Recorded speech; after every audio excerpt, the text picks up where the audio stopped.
काय सांगाल त्याच्या संदर्भात आज तुम्ही खासदार साहेबांना निवेदन देण्यात आले? सर्वात पहिले तर मी माझा परिचय देते की मी महाराष्ट्र गव्हर्नमेंट नर्सेस फेडरेशनची अध्यक्ष आहे अमरावती जिल्ह्याची.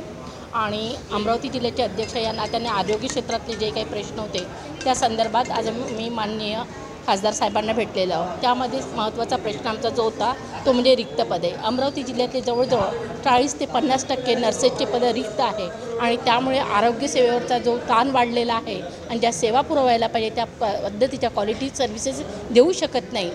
त्यामुळे आम्ही त्यांना सांगितलं की तातडीने आरोग्यसेवेतील अधिपरिचारिकांचे पदं तात्काळ भरण्यात यावी.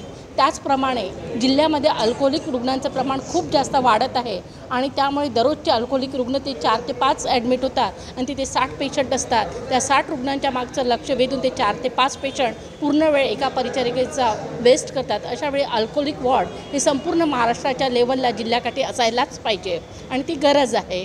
त्यानंतर आमच्यावाला गणवेश धुलाई भत्ता जो आहे तो अमरावती जिल्ह्यामध्ये कुठेही दिला जात नाही. आम्ही ड्रेस घालणारे लोक आहोत तर आमचा धुलाई भत्तासुद्धा मिळाल्या पाहिजे.